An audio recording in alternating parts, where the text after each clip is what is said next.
Et bonjour tout le monde, on se retrouve pour une vidéo sur le Japon, mais cette fois-ci, il est possible que cette vidéo vous paraisse totalement osef. Mais en fait, c'est un sujet qui me perturbe énormément. Et d'ailleurs, il n'y a pas que moi. Heureusement, j'ai trouvé des gens sur Reddit qui en parlent, donc je suis pas bizarre. Mais en fait, il y a tout un délire autour des machines à laver japonaises. Regardez, c'est là, sur Reddit. L'étrange vérité sur les machines à laver japonaises. Ils le disent. Quel est le problème avec les machines à laver au Japon? Et vraiment, c'est un sujet, il faut qu'on en parle. Parce que ça me perturbe depuis le début que je suis là, je me dis mais pourquoi? Bon, alors pour expliquer, en fait, le Japon, c'est censé être un pays, et il a l'image d'un pays qui est quand même assez avancé technologiquement, et qui est aussi très axé sur l'hygiène. Mais il y a vraiment certains trucs, t'es genre, mais quoi? Pourquoi? Nani? Eh bien, notamment les machines à laver. J'arrête cette intro trop longue, j'ai essayé de me renseigner et je vais vous expliquer le problème maintenant. D'abord, il faut que je vous explique et que je pose les bases. Au Japon, il y a deux types de machines à laver. Bon, en vrai, il y en a quelques petites autres, j'en parlerai en fin de vidéo. Mais deux types principaux. On a d'abord les doramushiki.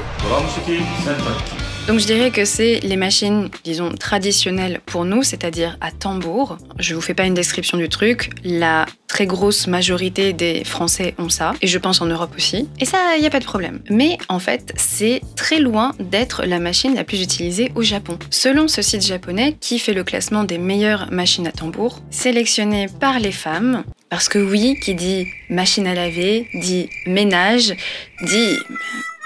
Voilà, je rappelle, c'est un site japonais. Bref, selon ce site, uniquement 36,5% des ménages japonais sont équipés d'une machine à tambour. Alors dans les faits, je pense que c'est beaucoup moins que ça. J'avais aussi vu une interview de quelqu'un qui travaillait chez Toshiba, il disait que 15% des ménages japonais avaient une machine à tambour. Au final, j'ai pas réussi à trouver la stat exacte pour le nombre de foyers qui possédaient une machine à tambour, mais en tout cas, ce que je veux vous dire, c'est que quand même, la très grosse majorité des Japonais ne possèdent pas cette machine. Bon, et du coup, c'est là que ça devient intéressant, c'est les Japonais qui n'utilisent pas de machine à tambour, bah, en fait, ils utilisent quoi? Ils utilisent les machines tategata.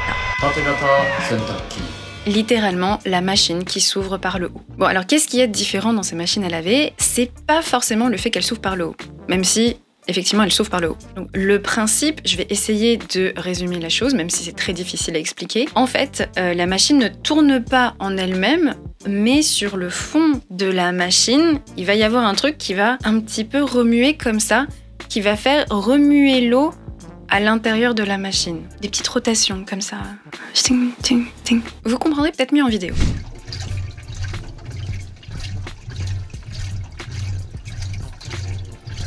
Et donc là, je vais pas vous mentir, ça lave très mal. Donc déjà que c'est une rotation qui est quand même assez faible, qui fait concrètement que remuer le linge, ça ne lave pas à l'eau chaude. Quasiment toutes ces machines lavent uniquement à l'eau froide. À part si vous utilisez un fameux tuyau qu'on vous donne avec l'achat de cette machine, avec une petite pompe. Ce tuyau que vous allez mettre à l'intérieur de votre baignoire, une fois que vous avez pris votre bain, et que vous allez pomper pour que ça arrive jusqu'à l'intérieur de votre machine à laver. Vive la technologie japonaise. Alors je suis pas professionnelle de la question, mais j'ai tendance à penser que quand tu laves quelque chose à 90 degrés, il y a quand même plus de microbes détruits, plus de choses comme ça. Et quand tu vois en fait que les Japonais sont totalement obsédés par tuer les microbes, que tout soit ultra clean,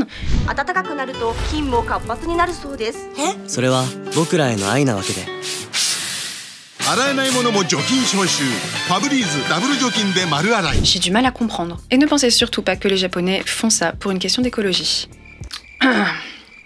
Et souvent, rajouter à ça, dans ce genre de machine, tu n'as pas de réservoir prévu pour la lessive et pour l'adoucisseur. Tout est mélangé comme ça dans le grand bac. Tu mets ton linge, tu mets ta lessive par-dessus, tu mets ton adoucisseur, tu démarres la machine. Alors j'imagine que quand tu prends même des machines comme ça un peu plus haut de gamme, j'imagine que t'as quand même, mais voilà. Donc c'est comme si, quand je me lavais les cheveux, je mettais dans ma main du shampoing, de l'après-shampoing, que je remuais lentement et après que je rinçais.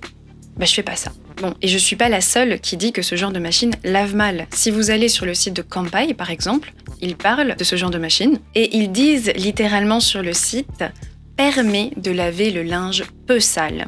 Je pense qu'il y a tout qui est dit. Si vous allez sur le site de Rakuten, vous allez voir que les 10-15 premières machines à laver les plus vendues vont être ces machines-là. Mais alors, pourquoi les Japonais préfèrent utiliser ces machines-là plutôt que les machines à tambour qui sont quand même vraisemblablement bien plus efficaces? La réponse, elle est toute simple. Le prix. C'est pas que les Japonais préfèrent ces machines-là, au contraire, je pense que si tu demandes à un Japonais tu préfères une machine à tambour ou celle-là, ils vont toujours répondre la machine à tambour. En fait, je pense que c'est clairement pas tous les ménages qui peuvent se permettre d'acheter une machine à tambour. Et donc, ils se redirigent vers une machine Tategata. Donc maintenant, on va parler prix et je vous jure que c'est hallucinant.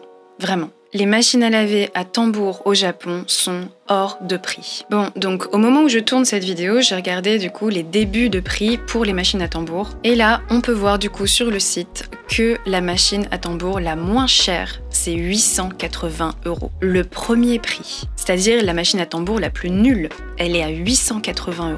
En vrai, il est possible de trouver quand même un peu moins cher que ça pour une machine à tambour au Japon, mais ça devient vraiment une marque oubliée ou des trucs que personne n'utilise et que les Japonais n'achèteront jamais. Et en fait, quand tu continues dans le prix des machines à tambour, tu vois que tu arrives très facilement à un prix de 2000 €, 3000 €, et je pense qu'une moyenne de prix est largement à 1500, 2000 € pour une machine à tambour. Pour comparer très rapidement, allons sur le site du boulanger en France, du coup. En classant les prix du moins cher, la machine la moins chère commence à 450 €. Et je suis sûre que le boulanger, c'est pas le site le moins cher pour trouver une machine à tambour. Et si on continue sur le site du boulanger dans l'ordre des prix, c'est quand même très très long d'arriver à un prix de 880 €, qui est du coup le premier prix pour une machine comme ça au Japon. Mais du coup, vous allez me dire, parce que j'ai un petit peu cherché les raisons et j'en parlerai quand même un petit peu plus tard, mais bon, c'est les entreprises japonaises qui décident de faire des machines à tambour d'une manière différente et du coup qui font peut-être du protectionnisme, etc.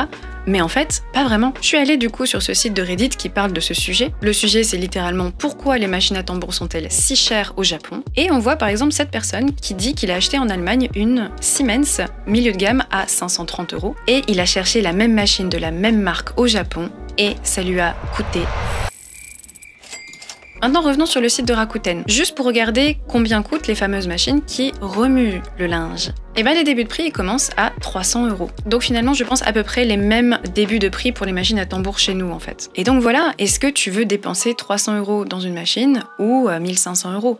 En fait, c'est ça, c'est tout ça la question. Si un foyer ne veut pas se ruiner, il ne dépensera pas dans une machine à tambour. Bon, maintenant, on en arrive à la question qui est quand même la plus importante, mais pourquoi finalement les machines à tambour sont si chères et qu'il y a une telle différence de prix entre l'Europe et le Japon pour les mêmes machines? Alors déjà, j'ai malheureusement pas trouvé de réponse très claire sur Reddit ou sur d'autres sites. J'ai cherché mais j'ai pas vraiment trouvé, même si j'ai des potentielles réponses, débuts de réponses que je vais vous dire maintenant. En tout cas, si vous savez, mais je veux savoir, s'il vous plaît, dites-le moi en commentaire, please.